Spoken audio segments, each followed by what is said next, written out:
তোমার অপরাধ যদি আকাশের চূড়ায় গিয়ে পৌঁছে যায়, আমি আশাবাদী এত বড় অপরাধী আমাদের মধ্যে কেউ নাই। আকাশের চূড়ায় গিয়ে অপরাধ যদি তোমার পৌঁছে যায়, দেখেন কত বড় অপরাধীকে বলতেছে আল্লাহ, সুম্মাস্তাগফারতানি, একবার তুমি কায় মনোবাক্যে বলছো, বলেন আস্তাগফিরুল্লাহ, শুধু তুমি এটা বলছো, আর তোমার মনে মনে নিয়ত ভবিষ্যতে আর করবা না, অনুতপ্ত তুমি। আল্লাহ বলেন গফারতু লাকা ওয়ালা উবালি, এই আকাশের চূড়া পরিমাণ অপরাধ আমি আল্লাহ মাফ করার জন্য কারো পরোয়া করি না। মাফ করে দে। হ্যাঁ, আল্লাহ আপনি তার আকাশ পরিমাণ গুনাহ মাফ করলেন, আল্লাহ তোর কি, আমি পরোয়া করি না, চুপ, তওবা করছে বান্দা, ইস্তেগফার করছে একবার পড়ার মতো, আমি আল্লাহ মাফ করে দিছি তার। এবার দেখেন কি বলে হাদিসের শেষে, ইয়াবনা আদম, হে আদম সন্তান, লাউ আতাইতানি বিকুরাবিল আরদি খতায়া, তুমি যদি জমিন পরিমাণ গুনাহ নিয়ে আমার কাছে আসো, জমিন পরিমাণ গুনাহ অথবা জমিনের বালু পরিমাণ। এই হাদিসে অনেকে বলেন এই পুরা পৃথিবীটা ভরলে আপনার গুনাহ দ্বারা যেই পরিমাণ গুনাহ হবে, এই পরিমাণ গুনাহ নিয়ে যদি আমার কাছে আসো, সুম্মা লাকিতানি, এরপর আমার কাছে তুমি এমন অবস্থায় সাক্ষাৎ করো, লা তুশরিকু বি শাইআ, শিরিক করো নাই। কিভাবে আর বুঝাবো আপনাদেরকে, যত অপরাধ করেন শিরিক জাতীয় অপরাধ করবেন না।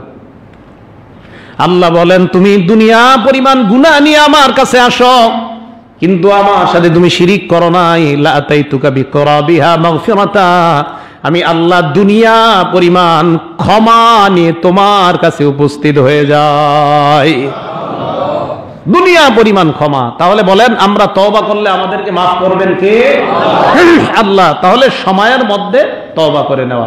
এখন দেখেন তওবা করলে আর কি উপকার আছে, আল্লাহ পাক রব্বুল আলামিন বলেন, ইয়া আইয়ুহাল্লাযীনা আমানু তুবু ইলাল্লাহি তাওবাতান নাসুহা, সূরা তাহরীম আয়াত নাম্বার 8।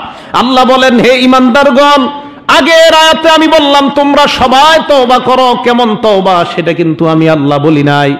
সূরা তাহরীমের 8 নম্বর আয়াতে আল্লাহ বলেন তওবা করো একনিষ্ঠ তওবা।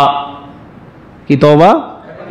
খালেস তওবা, একনিষ্ঠ তওবা। আমি বলতেছি তো তওবা কিভাবে করবেন, আসতেছে আমাদের আলোচনা। একনিষ্ঠ তওবা, খালেস তওবা তোমরা করো। কেন করবা? আসা রব্বুকুম আইয়ুকাফিরা আনকুম সাইয়্যাতিকুম, এই একনিষ্ঠ তওবার কারণে আশা করা যায় তোমাদের জিন্দেগীর সব অপরাধ আল্লাহ মাফ করে দিবেন। ওয়ায়ুদখিলাকুম জান্নাত, তোমাদেরকে আল্লাহ জান্নাতে প্রবেশ করাবেন যার তলদেশ দিয়ে নহর সমূহ প্রবাহিত হয়। কবে? ইয়াউমা লা ইখজিল্লাহুন নাবিয়্যা ওয়াল্লাযীনা আমানু মাআ, ওই দিন যেই দিন আল্লাহ তার নবী এবং ঈমানদারদেরকে লাঞ্ছিত করবে না, অপমানিত করবে না। ওই দিন যদি আল্লাহর গজব থেকে তোমরা নিষ্কৃতি চাও, তাহলে দুনিয়ায় থাকতে তওবা করে আল্লাহর কাছ থেকে ক্ষমা চেয়ে নাও।